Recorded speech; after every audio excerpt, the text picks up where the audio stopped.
Boa noite, meus queridos irmãos, a graça e a paz de nosso Senhor Jesus Cristo, sejam todos muito bem-vindos à nossa continuação de nosso estudo em Gálatas, nossa leitura devocional, já na parte 10 hoje, capítulo 4, ainda versículos 8 a 20, estaremos começando a parte 10. Isso significa que há 10 semanas nós estamos estudando a carta aos Gálatas e ainda não encerramos o capítulo 4.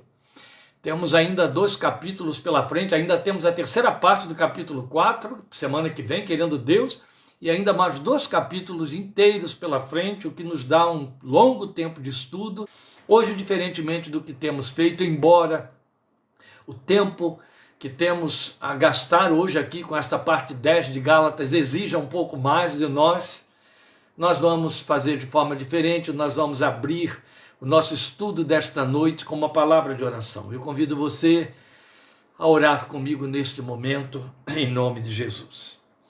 Pai, nós somos gratos a Ti pela liberdade e oportunidade que temos de fazer uso destes instrumentos que nos tens dado por Tua graça e misericórdia, para conhecermos aquilo que de Tua parte nos é dado saber, para crescermos neste conhecimento de Jesus, para adquirirmos ferramentas para a nossa fé, de intimidade contigo, de conhecimento de Ti, de trânsito na Tua presença, de liberdade, de chegarmos com fome, de intimidade, de proximidade, diante do trono da graça, tudo aquilo que o conhecimento da Tua palavra nos faculta, e conhecimento em graça e em poder.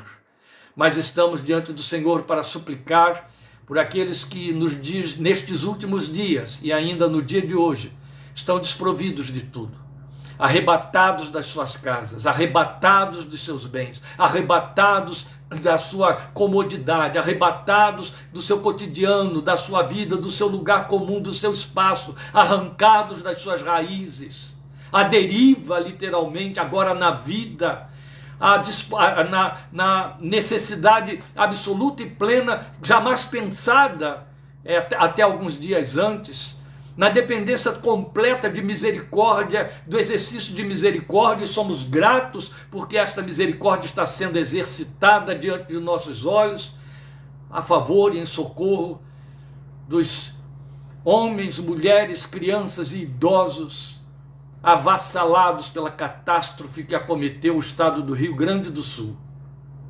Não sabemos o que mais virá. Temos ouvido, meu Deus, especulações de vidas incautas, de vidas que se pronunciam como influenciadores na internet, se fazendo passar por evangélicos, mas de longe nada entendem do Deus da Bíblia, e da Bíblia de Deus, e muito menos de novo nascimento, não tem uma nova natureza, não falam pelo Espírito de Deus, e pretendem nos representar, arranjando culpados entre aqueles que na verdade deveriam ser vistos com lágrimas, motivo de nossa oração e súplica, porque são vítimas de uma calamidade que pode nos atingir amanhã, pode ser também nossa, porque estamos num planeta que se convulsiona, um planeta que cambaleia, como diz Isaías 26, por conta do peso do seu próprio pecado, por conta do peso da ganância dos ditadores deste século, que não fazem caso de preservar, de criar leis e trabalhar a favor de preservação do nosso bem comum, do nosso quintal, que é o planeta que tu nos confiaste desde o Éden, para nós cultivar e guardar. E hoje as consequências se fazem ver. Hoje são os filhos do Rio Grande do Sul, não sabemos o que será amanhã, Deus, mas neste momento o que nos cabe é suplicar tua graça e a tua misericórdia. Sabemos que esta misericórdia está se manifestando através de vidas de todos os credos, de todas as formas, vidas que sequer creem em ti também, mas que estão revelando esta imagem e semelhança de Deus ainda pulsando dentro deles, ao socorrer, ao se mobilizar para prestar ajuda e socorro.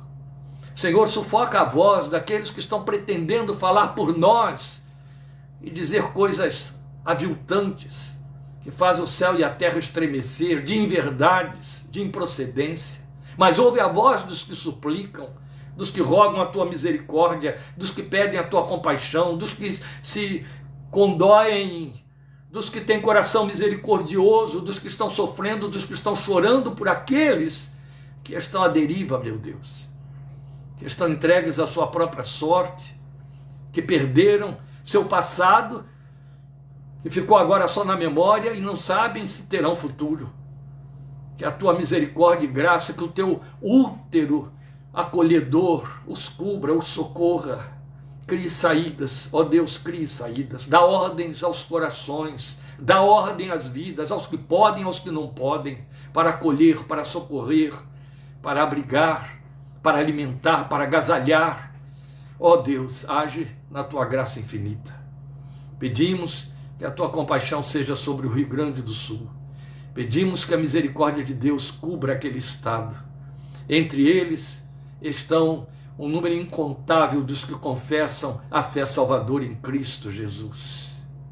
Porque a tua palavra diz que aquilo que acomete o ímpio também acomete ao justo. Senhor, nós te pedimos que por tua misericórdia tu ouças a voz da igreja verdadeira, da igreja em cujo coração o Espírito Santo habita, que sabe que pode usar da liberdade da oração e do clamor para clamar diante de ti como Moisés clamou pelo povo de Israel no Egito e no deserto, e rogar que a tua compaixão e a tua misericórdia, a tua bondade se manifestem e rompam aquelas fronteiras para socorrer, Pai, para abençoar e para fazer cessar o mal. Teu é o poder de fazer cessar o mal. Em nome de Cristo Jesus oramos. Amém. Abrindo e lendo a palavra de Deus, meus amados, Gálatas capítulo 4, a parte que temos hoje, que é a parte 10, começa no versículo 8 e vai até ao versículo 20, e depois, na próxima semana, entraremos na última parte do capítulo 4, parte 11, fechando o capítulo. Então, lendo a partir do versículo 8. Antes, quando vocês não conheciam a Deus, eram escravos daqueles que por natureza não são deuses. Mas agora, conhecendo a Deus, ou melhor, sendo por Ele conhecidos, como é que estão voltando àqueles mesmos princípios elementares, fracos e sem poder? Querem ser escravizados por eles outra vez? Vocês estão observando dias especiais, meses, ocasiões específicas e anos. Temo que os meus esforços por vocês tenham sido inúteis.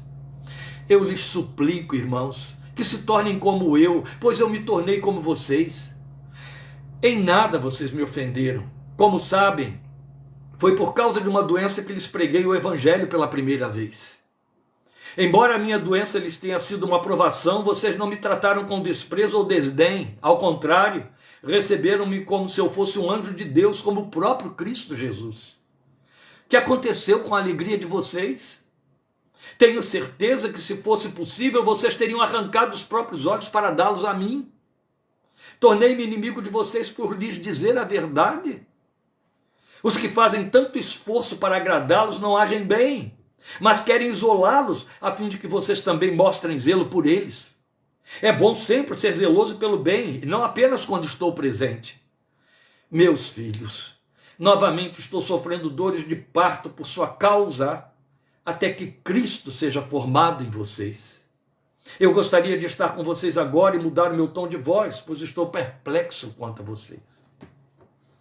Meus amados irmãos, eu não sei quantas vezes eu li este trecho da carta de Paulo aos Gálatas, este trecho que acabei de ler, dos versículos 8 a 20.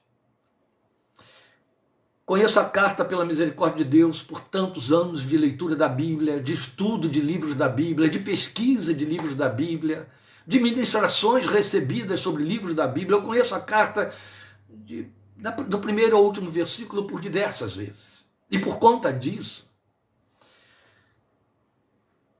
eu estou muito ciente da linguagem de que Paulo se serve, diferente de toda a linguagem das outras cartas. Mesmo naqueles momentos em que nas outras cartas ele está repreendendo seus leitores, como ele faz em Romanos várias vezes. E é um tom aqui de alguém muito exaltado, muito abatido. Mas quando você entra nesse trecho, versículos 8 a 20, você vê a alma de Paulo. Você vê o que está por detrás de toda essa linguagem contundente, rude, de confronto. E se você vivenciou, especialmente você líder que está me ouvindo hoje, se você vivenciou um tempo e vivencia um tempo de ministração a vidas que lhe foram confiadas como rebanho do Senhor Jesus. Você sabe o que Paulo vivenciou, está vivenciando, o que motivou esta carta. Você já passou por isso muitas vezes. Quando você é brindado e cai no seu colo a trágica decepção de descobrir que alguém a quem você aconselhou tanto, ensinou tanto, orientou tanto, ministrou o seu coração, às vezes pregou de forma específica para aquela vida, te dá uma resposta que nem o Espírito Santo podia imaginar que fosse acontecer, e eu estou fazendo aqui uma redundância. É um impacto. Não estou falando de alguém que cai, eu estou falando de alguém que faz uma confissão que ofende, que agride, que vai na contramão porque é uma confissão de apostasia, é blasfema. Foi isso que aconteceu com o coração de Paulo quanto aos crentes da Galácia. E quando você chega nesse trecho, aí você entende qual era o peso do afeto dele por aquela gente, a quem os judaizantes foram tentar isolar dele para ganhá-los e se servirem das ofertas, dos benefícios, daquele zelo de que ele está falando aqui, nestes últimos versículos que lemos, para afastá-los do ensino do apóstolo, e é pior, vender uma imagem falsa do apóstolo para que eles desprezassem aquele ensino e voltassem, ou fossem viver uma realidade que ia na contramão daquilo que é o evangelho de Jesus. E então, esse homem apela aqui neste trecho, expondo seu coração e trazendo à memória, ele volta então àquela sua autobiografia, trazendo à memória o momento do encontro dele com aqueles ex-pagãos, né? Porque um dia eles foram pagãos. Paulo chegou lá no tempo em que eles eram pagãos, serviam a deuses estranhos. E o momento em que Paulo chegou, pregando o evangelho de Jesus, segundo esta descrição, isso é impactante. Foi um momento nada propício ao apóstolo. Acreditam os estudiosos que Paulo estava tão enfermo que precisou descer à parte sul da Galácia para ter ali um tempo de refrigério e de tratamento de saúde. Alguma coisa grave de enfermidade o acometeu e de alguma maneira essa enfermidade era muito evidente e não era alguma coisa que produzia boa aparência. É provável que tenha afetado seus olhos, ele deixa claro isso aqui. Se fosse possível, vocês arrancariam os olhos para dá-los a mim. É possível que esta doença tenha causado nele uma má aparência, de tal maneira que causava desconforto em que estivesse por perto e fosse ouvi-lo ou vê-lo. E então isso por si só faria com que ele não tivesse audiência, não tivesse auditório. Como é que alguém vem num estado deplorável de saúde, debilitado, afetado, falar sobre uma redenção, uma nova vida, uma transformação e um poder libertador, um poder que realiza milagres, entre eles cura? Com que autoridade vai falar isso nesse contexto? No entanto, é isso que Paulo está lembrando. Eles o receberam deste jeito, eles o amaram, receberam com alegria, acolheram, confiaram no ensino, renderam-se ao ensino, converteram-se ao evangelho, amaram o apóstolo, e Paulo os amou como um pai. Aqui ele então usa de um enternecimento muito grande.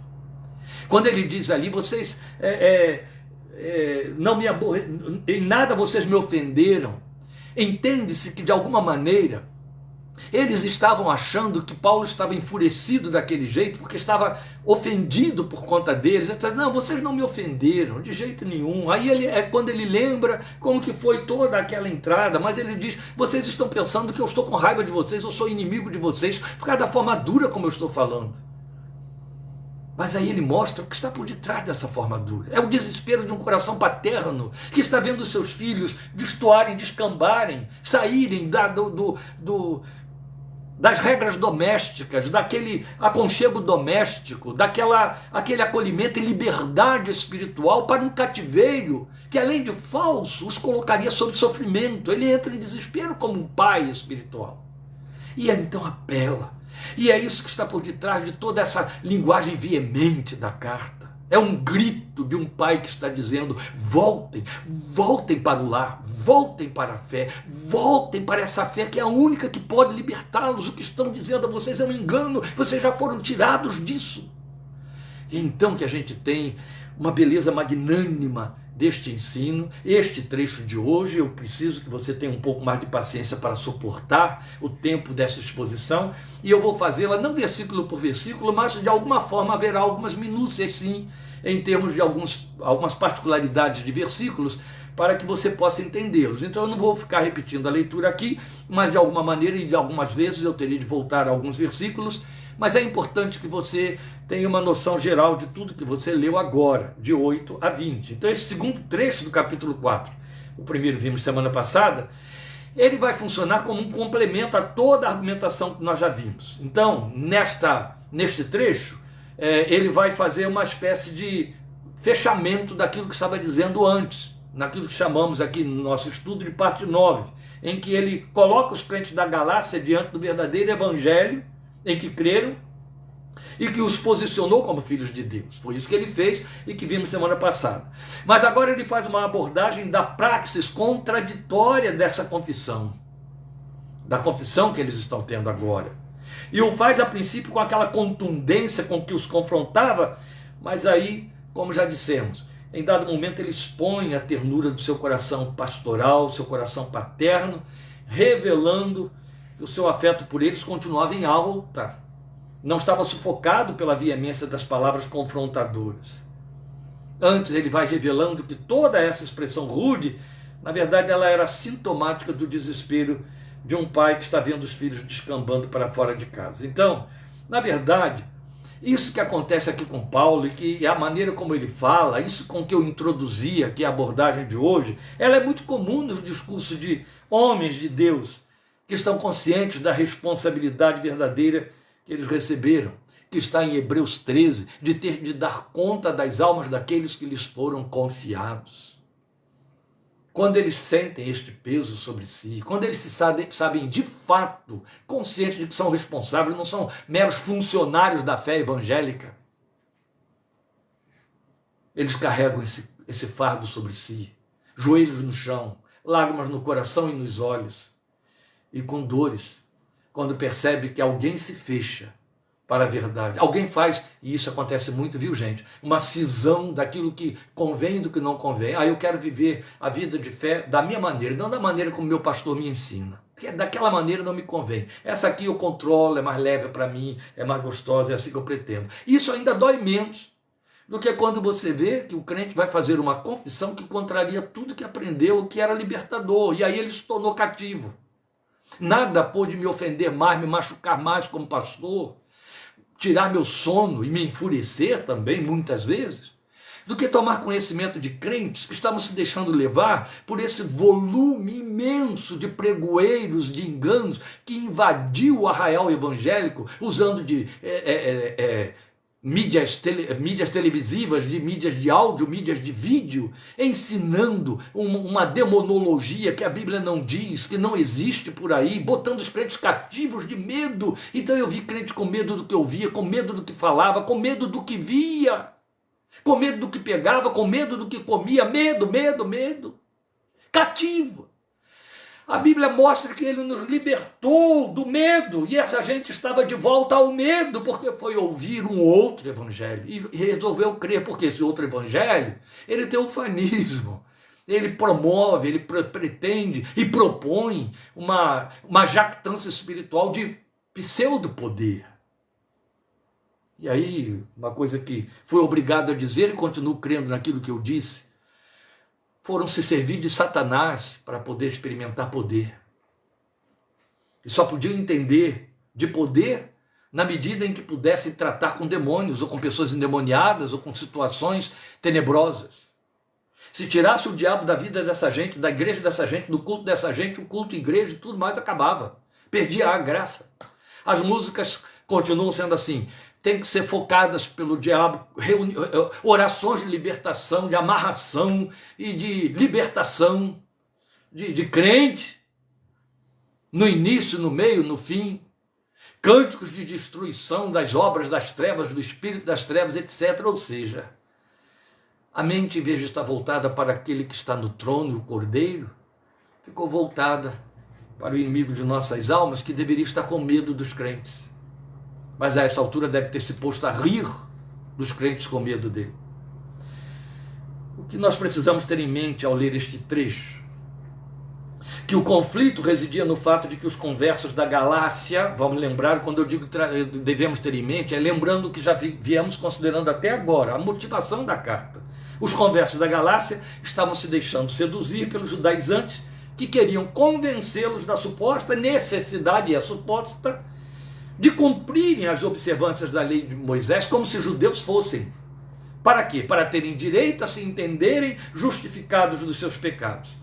O outro evangelho, né? Ou o evangelho anátema, como Paulo com toda a autoridade definiu.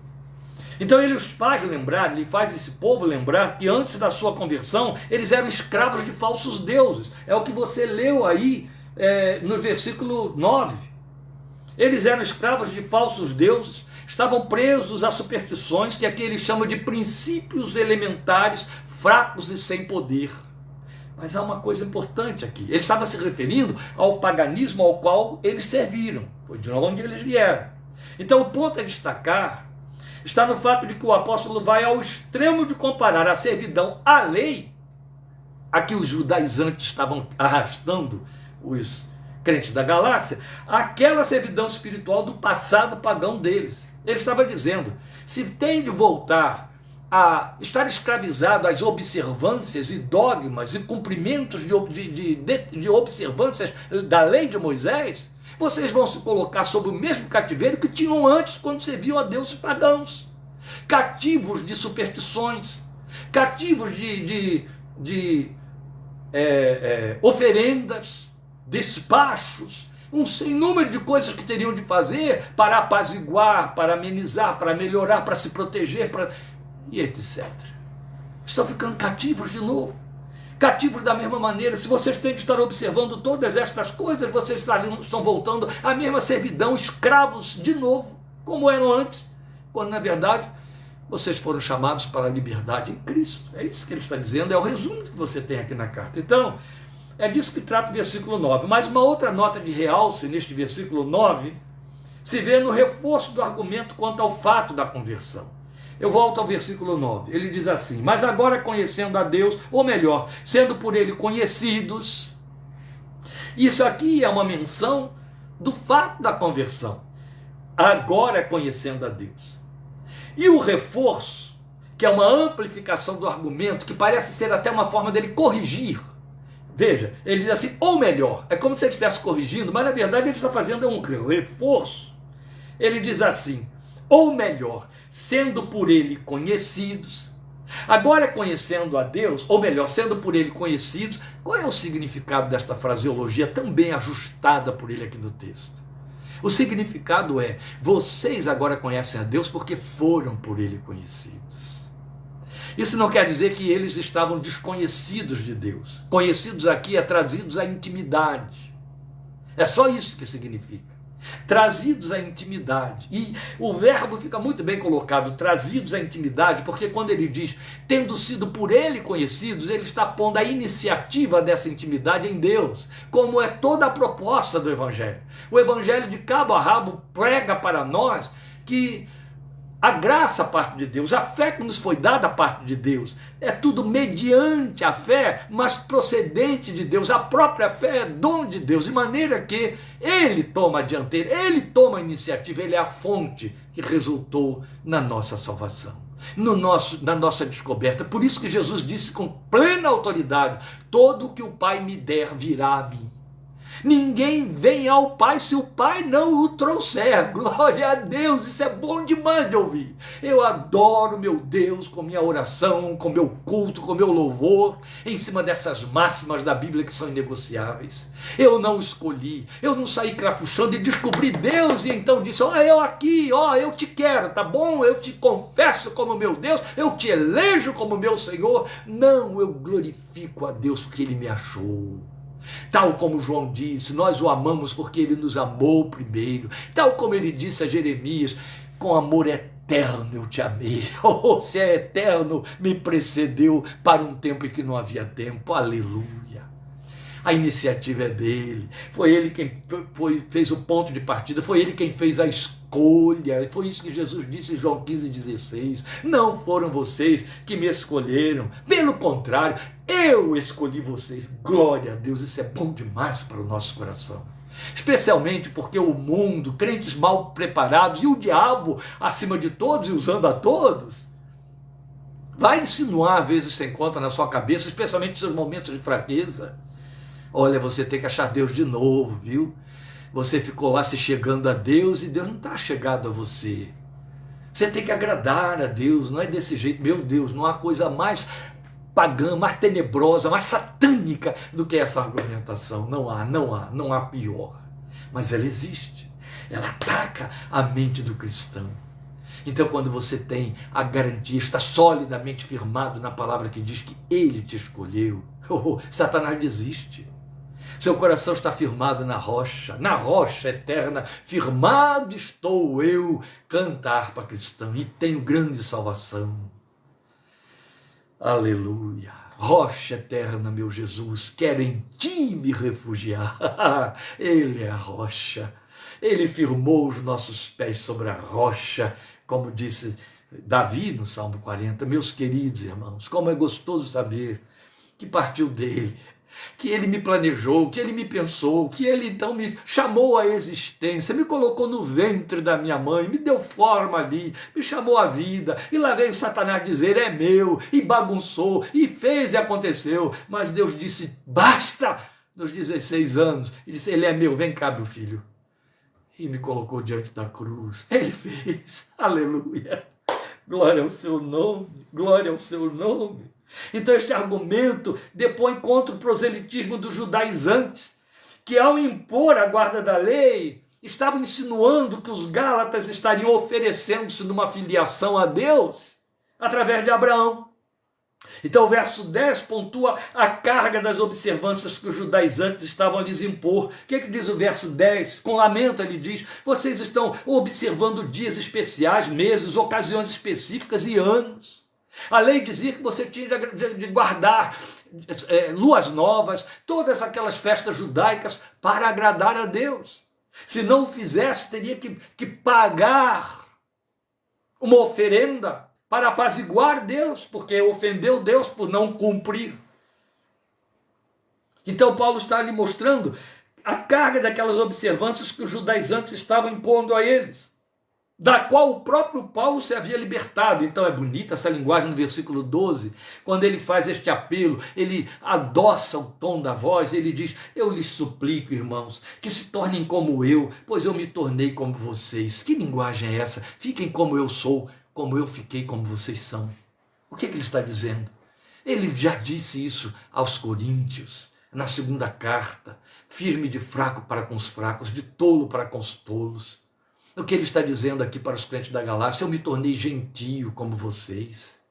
Tornem-se então agora gentios como eu me tornei. Não queiram ser judeus como eu era antes. Eu fui tirado daquela servidão, é esta linguagem que está aqui. Eu me tornei gentio como vocês. Lindo isso, não é? Então tornem-se gentios como eu. Isso aqui dá um tiro na argumentação mal informada, desinformada ou distorcida, daqueles que pensam que judeu é sinônimo de ser filho de Deus e de ser povo de Deus. Isso acabou na cruz, tá bom? Eu estou me repetindo porque essa linguagem corre por aí, especialmente agora nesse momento em que estamos ouvindo falar do Estado de Israel, que é um Estado judaico, fazendo guerra contra a Palestina, contra muçulmanos e etc.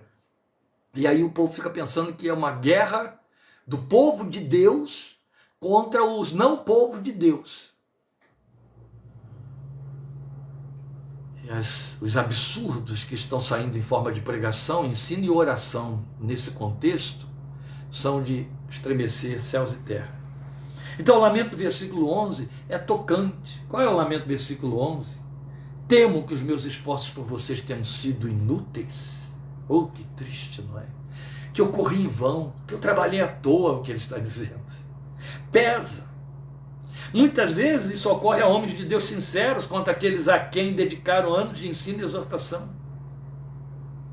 E então ele traz a sua memória e a memória dos crentes da Galácia. Como foi a entrada dele entre eles, entre aquele povo que tão bem o acolheu. E é o que você tem aí dos versículos 12 a 16. Eu já antecipei isso, então não vou me repetir. Já falei das especulações, claro. Só quero falar com você um pouquinho mais a respeito dessa questão da especulação, do que seria essa tal enfermidade de Paulo, porque temos um ponto aqui importante, contundente, a debater. Veja bem, o que se destaca é que ele sente como se os crentes da Galácia o tivessem reputado por inimigo por ele lhes dizer a verdade da forma como disse. Mas já explicamos que ele estava abrindo de novo o coração para eles, porque estava na luta por resgatá-los outra vez. O pai assustado com respeito aos seus filhos.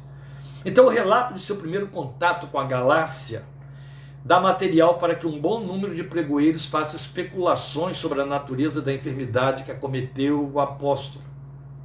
Veja, é fato que ele dá a entender que tenha sido algo que lhe atingiu os olhos, ou mesmo um problema oftalmológico se manifestou junto a essa enfermidade que afetou sua aparência, de alguma forma.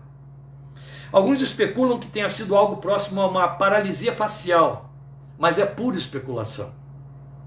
Agora, pelo sim e pelo não, o que se destaca para nós é que está claro aqui nesse texto, com todas as letras, que Paulo está falando de enfermidade física, enfermidade no corpo, enfermidade na carne e enfermidade. Ele não está usando de uma linguagem metafórica, uma linguagem alegórica. Alegoria ele vai falar daqui para frente, a partir do versículo 21, nossa próxima parte. Mas ele está fazendo uma autobiografia, ele está se remontando ao momento histórico, a uma situação real, sem fantasia. Está lembrando aos crentes fatos que aconteceram.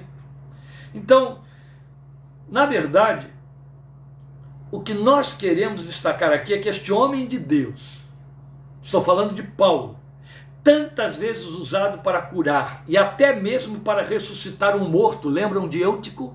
Vocês vão lembrar? Este homem de Deus agora padecia de uma enfermidade física duradoura. Alguns fazem uma associação com isso aqui ao texto de 2 Coríntios 12, onde ele fala de um espinho na carne, como mensageiro de Satanás, para lhes bofetear, achando que ele está falando de doença. Se você quiser colocar doença ali, pode, mas continuará sendo especulação. Ninguém sabe a que ele está se referindo lá. De jeito nenhum. Doença é a descrição que ele está fazendo aqui. Então é importante o relato, porque derruba o ufanismo enganador dos que apregoam que o crente só adoece por fraqueza na fé ou por descuido espiritual de alguma ordem. Por isso, meus irmãos, fiquem certos de que vocês estão libertos e livres para se tratarem, procurarem médicos, apresentarem suas queixas em consultório, gemer quando dói, pedir cura a Deus, tomar o remédio se a cura espiritual não se manifestar no seu corpo, se tratar, passar por cirurgia, baixar ao hospital. Você está livre para isso. É engano maligno, altamente criminoso. Esse que afetou milhões de crentes, que perderam a sua capacidade racional e inteligível de fazer, discernir entre o real e o absurdo, quando creram naquilo que alguns pregoeiros, tem uma mulher, uma falsa profetisa aqui no Brasil, que é só de que se encarrega de dizer que o crente, ela é mentirosa, viu? Porque ela adoece e esconde isso, mas a gente tem as estatísticas, isso se prova dentro dos boletins dos hospitais. O crente só adoece se for fraco na fé, se der lugar ao diabo, ele tem que rejeitar todas as enfermidades e passar incólume na vida e vai morrer quando ele quiser. Loucos. E aí se apresenta algum sintoma, alguma enfermidade está lá, confessa que está curado, repreende, rejeita, não aceite, para que a doença não venha denunciar a sua fé enfraquecida. Essa loucura enganosa, absurda e mentirosa, criminosa, porque já ceifou a vida de muita gente, ela está por aí. E como ela atinge o que o homem tem de mais sedutor e adâmico, que é a vaidade espiritual, ou eu sou tão poderoso na fé que eu sou intocável pela doença, mesmo porque a doença é do diabo, e por aí vai. Se assim fosse, se de fato enfermidade fosse sinônimo de fraqueza na fé, ou operação maligna, ou por descuido espiritual de alguma ordem, se assim fosse, só pela pena de Paulo nós teríamos o registro de 3 líderes sob fracasso espiritual e que cada um deles põe no chinelo a léguas de distância todos esses falsos pregoeiros que estão aí somados. Timóteo, Epafrodito e o próprio Paulo.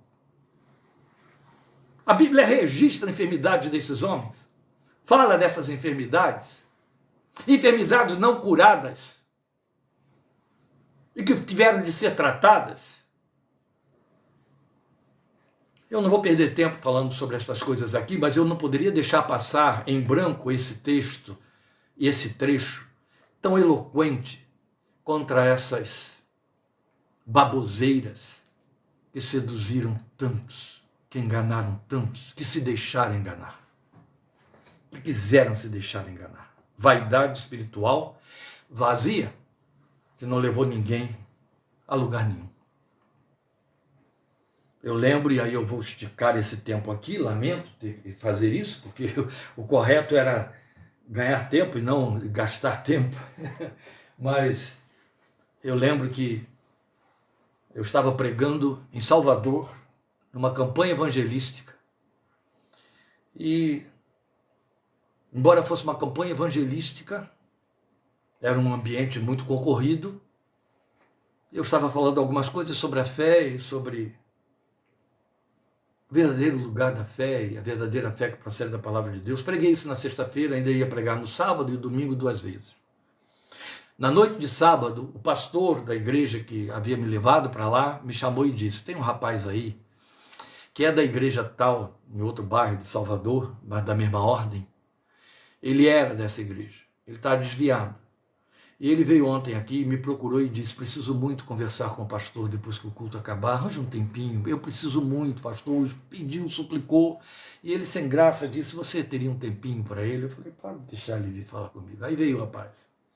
O rapaz chegou e disse: pastor, eu precisava falar com o senhor isso aqui, era importante demais. Eu vim ontem aqui, muito cheio de má vontade, trazido por amigos que sabem que eu estou estragado na fé. Abandonei a igreja tem coisa de uns 2 meses, e não queria mais saber de ouvir falar nada. De tal maneira que eles disseram: campanha evangelística, pregador lá de São Paulo, então nós vamos levar você, vai lá, vai ouvir o pregador que vai pregar o evangelho de Jesus. E aí eu vim. Cheguei aqui e ouvi o senhor falar sobre a verdadeira fé, o que a fé faz, o que não faz, o que diz respeito à fé e o que não diz respeito à fé. E aí eu entendi por que insistiram que eu viesse, por que Deus me trouxe aqui. Porque eu preciso dizer ao Senhor: eu fui liberto hoje de uma carga, de uma opressão que a minha igreja me trouxe, que me destruiu, pastor. Aí começou a chorar e me contou uma história aterradora. Todos os entremeios daquela história que ele me contou, ele era apenas mais uma vítima, mas eu já tinha cansado de esbarrar com situações semelhantes em outros sítios. E a história dele se resumia nisso. Ele estava dentro de uma dessas igrejas ufanistas que permitiu no seu púlpito esses pregoeiros de um evangelho pseudo-poderoso, ou de um poder com o qual Deus não está comprometido, que pregam que a fé resolve e que você tem que desenvolver essa fé, fica por sua conta. E aí o que foi ensinado e que a igreja agasalhou e ficou propalando era que se você tiver um sintoma de alguma enfermidade, não vá a médico e não tome remédio. Confesse a cura até que ela se manifeste. O nome disso é pensamento positivo, confissão positiva, é energização mental. Os mestres disso são os hindus, não são os evangélicos, não são os cristãos. E aí aconteceu que ele vivia com uma tia, com uma avó que o criou. Ele era órfão. E a avó o criou. E ele vivia com essa avó e essa tia, velhas. A avó adoeceu seriamente. E conforme a doença cresceu, ele começou a pedir oração na igreja e foi repreendido pelo pastor que disse: você vem aqui, peça oração, mas não fique falando que sua avó está doente. Não fique assumindo a doença da sua avó. Não foi isso que você aprendeu aqui. Continue confessando a cura da sua avó e a cura vai se manifestar. E ele ficou lá crendo naquilo, confessando a cura da avó, e ela morreu. Ela morreu a dor o dilacerou, e quando ele foi ao seu pastor levando sua carga de angústia, acreditem, o que esse infeliz disse para aquele rapaz foi: a sua fé fracassou. Jogou uma carga de culpa sobre esse moço, da qual ele não pôde dar conta. A sua fé fracassou, você tinha de continuar confessando a cura da sua avó até se manifestar. Somou-se a dor da perda, a culpa, porque foi isso que Satanás fez usando a boca daquele líder. E aí ele estava convivendo com a tia, e a tia adoeceu. E quando a tia adoeceu, ele ficou atrapalhado. Ele disse: vou lá e peço oração? Ou não peço oração? Como é que eu faço? E aí foi desabafar com alguns crentes, ficou sem coragem de falar com aquele pseudo-pastor. E esses crentes, ecoando a mensagem que estava aprendendo dentro da igreja, disseram a ele: Deus está te dando uma nova oportunidade. A sua tia adoeceu para que você cure a sua tia pela fé. É a nova oportunidade que Deus está te dando. E ele se agarrou a isso com todas as forças, porque ele queria se redimir daquela culpa, e a tia morreu. Não restou outra coisa para esse rapaz a não ser odiar pastor, a igreja, o Deus desse pastor, o Deus daquela igreja, a Bíblia que eles liam e ensinavam. E lá ficou ele, se sentindo desgraçado, desamparado. Toda a liberdade da fé escoou terra abaixo. Foi assumir e vivenciar um outro evangelho que o destruiu. Até que alguém disse: vá lá naquela campanha evangelística, foi obra de Deus. E justamente naquele dia, pregando para pessoas que não eram crentes, eu estava falando sobre a verdadeira fé. E o que a fé não faz, o que não condiz à fé, o que não pertence à nossa fé. E aquele moço disse: fui liberto hoje. Eu estava no lugar errado e ouvindo de um Deus errado e numa leitura errada da Bíblia de Deus. Agora eu vou procurar me instruir, porque eu estou aliviado da minha falsa culpa. Foi uma obra de Deus no coração daquele moço. Estamos falando de coisas graves e sérias, amados. Coisas graves e sérias. Eu sei de situações, pessoalmente, que me foram trazidas muito piores do que esta que eu estou contando para vocês. Por isso é que essa fúria de Paulo muitas vezes me acometeu, e eu nem vou me mensurar aqui, pelo amor de Deus, não é isso. Mas muitas vezes me acometeu. Isso fez com que eu ganhasse a revolta, a raiva, o desprezo de um bom número de crentes. Eva, a questão é que essa fúria tinha seu lugar. Não tolero, não transijo, não dou atenção, não dialogo, não converso, não recebo como cristão. É justamente a linguagem de João: se traz outra doutrina, nem recebo em casa. Esses pregoeiros, que tendo experimentado, como Hebreus capítulo 6 diz, as coisas espirituais, o dom do Espírito Santo, agora pisam no sangue da aliança. Não vale a pena. Não convém tratar com essa gente. Não, de jeito nenhum. Mas aí eu chamo a sua atenção para esta linguagem dele. Veja, esse negócio é de tal ordem que um grande mestre do engano, que fez fama entre milhares de crentes incautos aqui no Brasil e vendeu milhões de livros, é de tal ordem que ele chegou ao absurdo de ensinar que se um crente entrasse numa igreja e por acaso o pastor espirrasse no púlpito, esse crente deveria sair dali, porque aquele líder não tinha poder nem mesmo para repreender uma simples virose. Se referindo a esse líder, o servo de Deus, o seu Shed, um dia o chamou de herege, com todo direito, com toda a autoridade. Os crentes da Galácia, no dizer de Paulo, a despeito da sua séria e evidente enfermidade, o ouviram e receberam-no como se ele fosse, segundo a linguagem dele aqui no versículo 14, um anjo de Deus, como o próprio Cristo Jesus. Olha que coisa! Não há motivo para esse homem estar doendo tanto seu coração, sabendo que aquela gente que deveria até dizer para ele: médico, salva-te a ti mesmo, o receberam a despeito da sua enfermidade e o acolheram nela, como se fosse o anjo de Deus, como se fosse o próprio Cristo Jesus, a quem não conheciam. Extraordinário. Então ele faz menção de uma alegria na fé que um dia eles tiveram, e que aqui fica claro que eles perderam. O que foi feito da alegria de vocês? Que lindo, né? E que triste também. E sim, porque está debaixo de dogmas, de servidão de critérios, de observâncias, de superstições, de observe isso, não ouça aquilo, não produz a alegria da verdadeira liberdade em Cristo, de que ele fala aqui no versículo 15, que aconteceu com a alegria de vocês. E aí, o seu enternecimento ao dirigir a eles o seu ardente apelo no versículo 12, eu lhes suplico, irmãos, que se tornem como eu. Agora, no versículo 19, ele nos brinda com uma das máximas da fé cristã, que teria de ser emblemática para todos nós.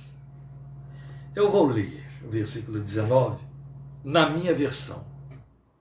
Meus filhos, novamente estou sofrendo dores de parto por sua causa, até que Cristo seja formado em vocês.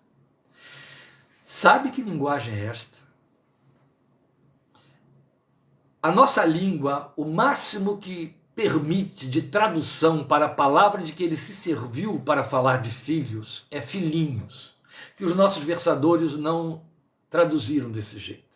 Você vai encontrá-la na pena de João, é paidia. Paidia só era usada quando você se referia a criança pequena, criança de colo.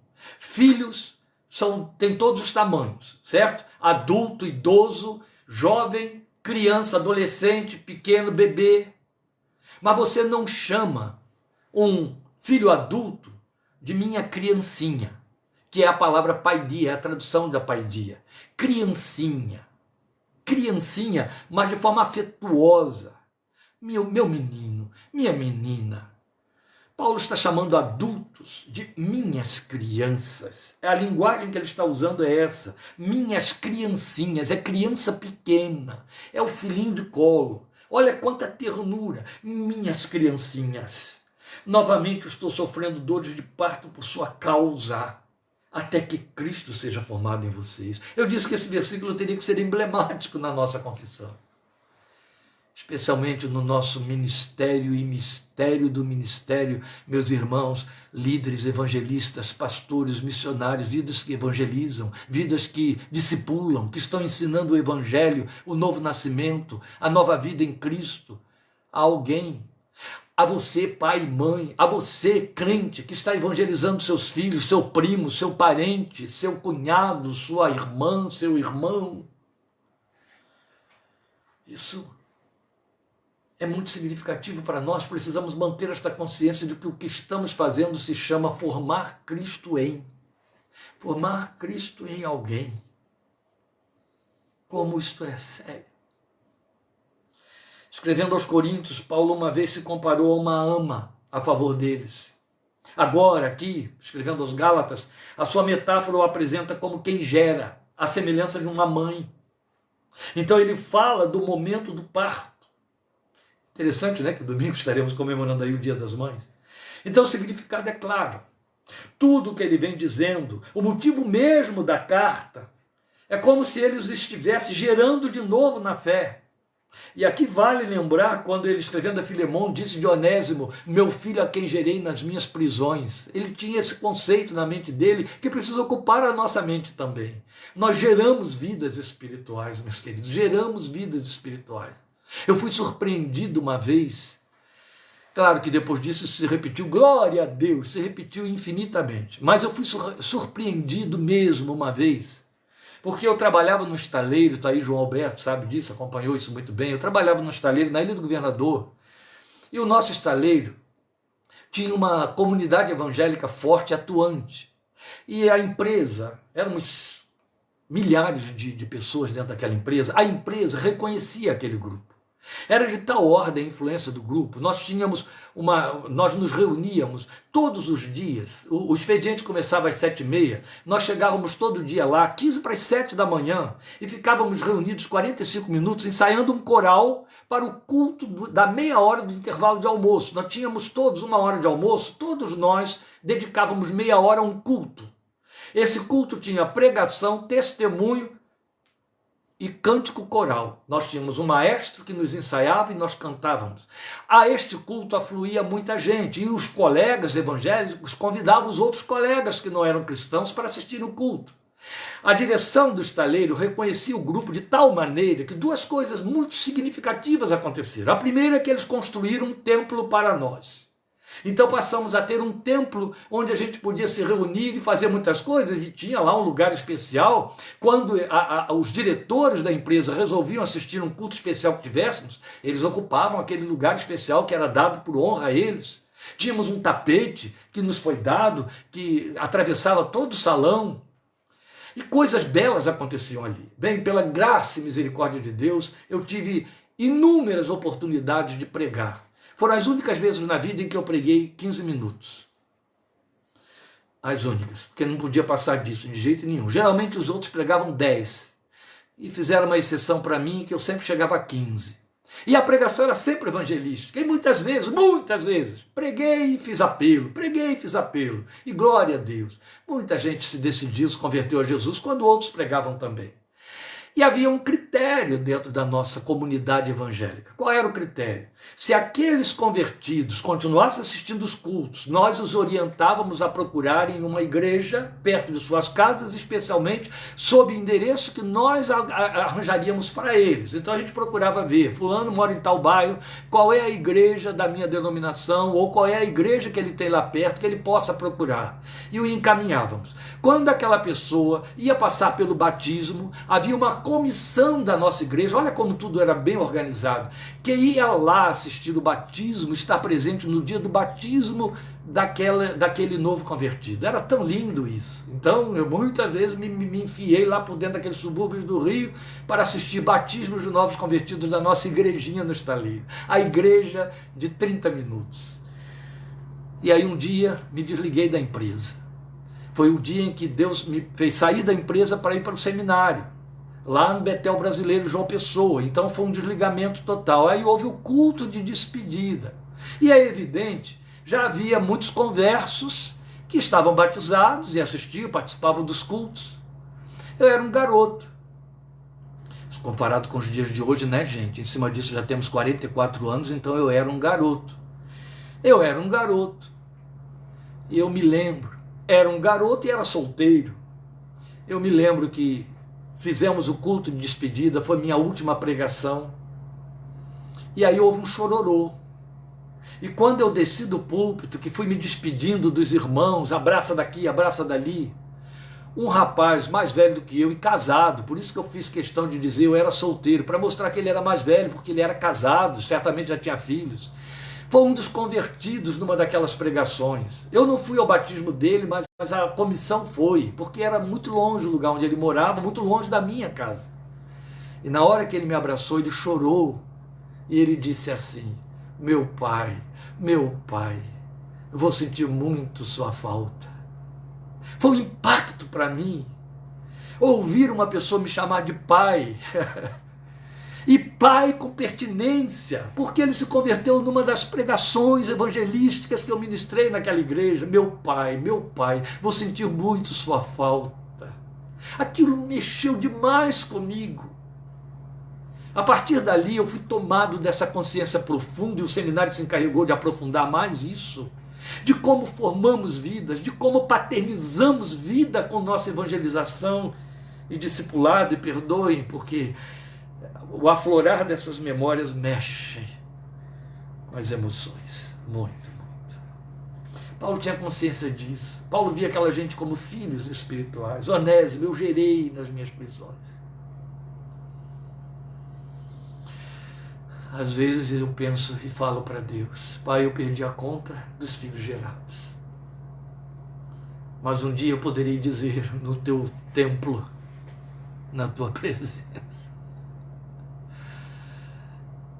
um dia eu poderei dizer: eis aqui a mim e aos filhos que Deus me deu. Aleluia.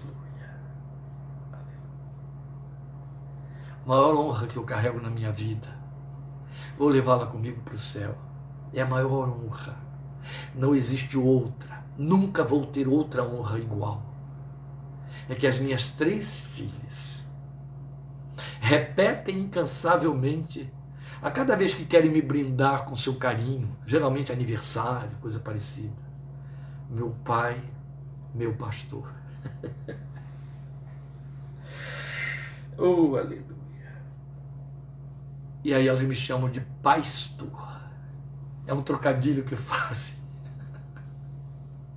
Porque elas querem dizer com isso que as duas coisas estão misturadas aí. Perdoem, eu não estou me expondo aqui, me apresentando aqui. Eu estou ilustrando o coração de Paulo no seu escrito para os Gálatas, porque milimesimamente eu tive a oportunidade de vivenciar isso no meu ministério pastoral. A beleza da metáfora impacta, porque nos fala de um pastor chocado, perplexo, abatido, até com dúvidas do esforço empenhado na formação do seu rebanho, que apesar de tudo, esse pastor está disposto a tentar tudo de novo, fazer outra vez a favor dos crentes dissidentes. Essa foi uma das coisas que mais mexeu comigo na carta aos Gálatas, porque desses questionamentos eu tenho ouvido muitos pastores ultimamente, especialmente depois da pandemia. E eu próprio fiz, vezes sem conta, esse questionamento a respeito de grupos, a respeito de indivíduos. Será que corri em vão? Será que eu perdi meu tempo ali com tanto esforço, tanto empenho, às vezes dezenas de anos no mesmo lugar para o mesmo grupo? E a resposta final é esta: nada bate mais, nada desanima mais. E era isso que Paulo estava experimentando, mas quando eu fui estudar a carta aos Gálatas, eu me surpreendi com esse versículo 19 do capítulo 4, porque este homem chega aqui neste momento e ele diz assim: de novo, eu estou tendo dores de parto, ou seja, vocês me decepcionaram amargamente. Eu perguntei quem encantou, quem enfeitiçou vocês, corri em vão, vocês decaíram da graça, mas eu de novo estou tendo dores de parto para formar vocês. O que ele está dizendo é: eu estou fazendo tudo outra vez, eu vou investir tudo de novo. Eu não vou desistir de vocês, apesar de, aleluia, coisa linda, fazer outra vez a favor dos crentes dissidentes. Isso me impactou muito. É o que eu tenho procurado ministrar a esses pastores legitimamente abatidos. Mas nosso último ponto, meus queridos, a realçar, aqui neste mesmo versículo 19, é com que eu fecho a minuta de hoje, ele compreende essa fraseologia: até que Cristo seja formado em vocês. Quer dizer, eu vou ficar sofrendo essas dores de parto, até que Cristo seja formado em vocês. Ora, é evidente que a alegoria ela tem pertinência. O que ele está dizendo é: enquanto eu não vir Cristo em vocês, vai doer, vai doer, vai doer. Mas quando Cristo estiver formado em vocês, vai ser um nascimento. E aí vai ver a alegria desse nascimento. Esse ponto já foi discutido por nós ao comentarmos 1,16. Lembrem disso, por favor.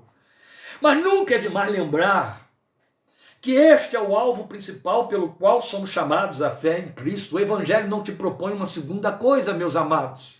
É Colossenses 1,27.